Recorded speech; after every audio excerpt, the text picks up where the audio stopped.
Here are 5 updates to your Insta360 camera that will make it easier and faster to use. This update affects the Insta360 One R, the One X2, and the One X. Now, all 5 of them will affect the Insta360 One R.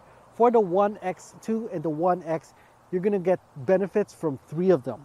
So here they are. First of all is an improved interface. For the Insta360 One R, they changed the interface so that it's more like GoPro and less like DJI. So if you're coming from GoPro, it's going to be a little bit easier to use the Insta360 One R. Update number 2 is the new stabilization mode for Insta360 One R 4K mod or the 1-inch mod. The new mode is called Quick Flowstate, and what it is real-time image stabilization. So if you use the Insta360 One R 4K mod or 1-inch mod, you know that there are 2 modes. There's basic and then there's pro. Pro mode gives you the best stabilization. It also gives you the flexibility to change the aspect ratio or field of view after shooting. But you do have to process the video in the app, either on the mobile phone or on the desktop app. If you didn't want to process your video, you could use basic mode instead, which will have stabilization in the camera. You could use it right away, but the stabilization won't be as good. So with this update, they've added a new mode called Quick Flowstate. Basically, they've upgraded the basic mode and put it on steroids so that it's just as good as pro mode. Let me show you.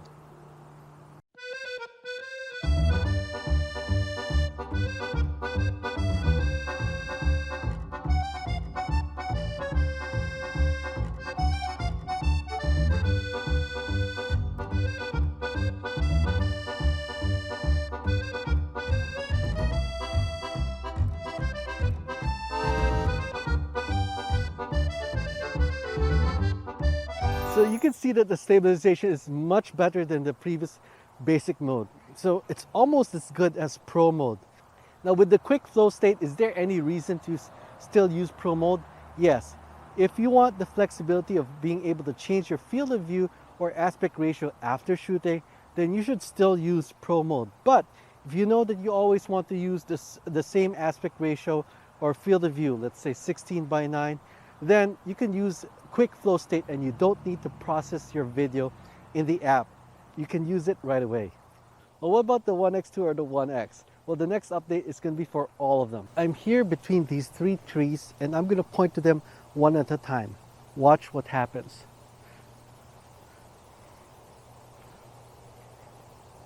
This tree, that tree, and that tree over there. Now you notice that as I was shooting that, I was changing the camera's direction. But it doesn't matter which direction the camera's facing. The video's always facing the same direction, no matter which tree I'm pointing at. So how do we show these different trees? Well, the normal way is to use reframing, but that takes a little bit of time. So direction lock is an alternative way to edit your videos so that you don't have to reframe them. So all you have to do is point the camera where you want, and that's the view that you're going to get.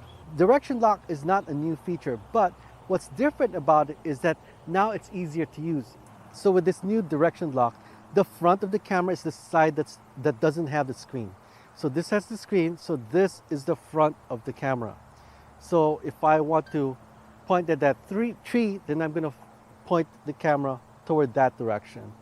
And if I want to point to that tree, I point that side toward that direction. If I dip it below the horizon, it's okay. It will still point the same way. That is until I drop really low, like below around 30 to 45 degrees, then the view will shift. Because if you think about it, now this is the front of the camera. That's kind of like the logic. So now that this is back upright, then this is the front of the camera again. Trust me, it's a lot easier to try it out yourself. The next update is this accessory right here, this little bump here, here and here. This is called the Quick Reader. It's a new accessory for the Insta360 One R and the Insta360 One X2. And Insta360 One X users can also take advantage of it, as I'll talk about later. So what is this accessory about? So let's say we've shot some videos with our Insta360 camera. Now it's time to edit them. So we take out our phone, launch the Insta360 app, and then connect the camera to the app wirelessly, and then we wait a few seconds, and then after that you have to wait for the photos and videos to load before you can finally view them. And meanwhile, your camera's heating up and your phone's battery is getting drained. What if instead of all that, you could simply shoot with your camera and then take out this accessory and then plug it in to our phone? All right, then it's going to instantly launch the Insta360 app. There you go. We go to the album and reading the files. Voila, there they are. Here's the video we just shot. How convenient is that? So that's what the quick reader is about. Now, what if you have an Insta360 One X?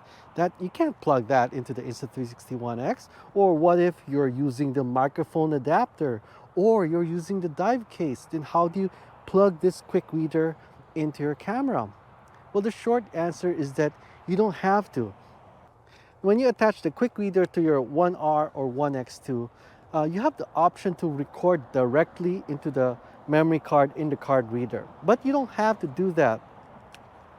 Let's say you have a microphone adapter or using a dive case, then you can just shoot normally. Then after you shoot, you could take out your micro SD card and plug in inside this quick reader. There's a card reader here, and then plug this into your phone so that your Insta360 app can access those files. So that's how you can use it even with the Insta360 One X.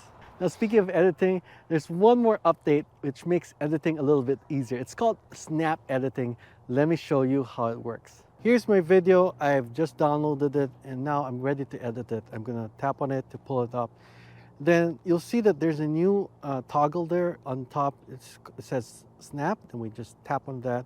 So this activates the snap mode, which is kind of like a combination of the reframing mode and the viewfinder mode and the tracking mode all in one. So first we choose the aspect ratio that we want. So let's say we want 16:9 or square. Let's choose 16:9. All right, and then you have the shutter down there. When we tap on that, it's going to start recording the video. So before we start recording, I want to set it to the initial view. So let's say that's the initial view I want, and then I press the record button, and then I'm going to rotate the camera to the view that I want, as if it was a virtual camera.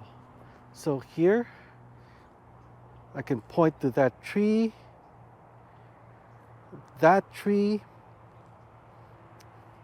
and that tree over there.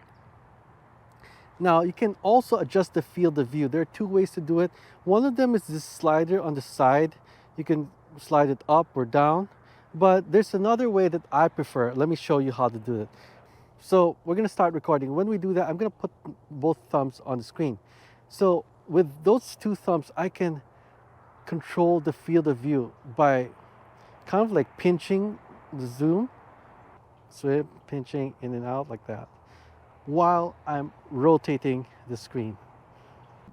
I think it's more intuitive than using that slider. When you're ready, just tap on export, and that's it. You can either export directly to your phone album or directly into the stories module, where you can edit your video further, add transitions or music or what have you. Now, if you want to learn how to use the story mode, I have a tutorial just for that. Check out this video. Thanks for watching. I'll see you in 360.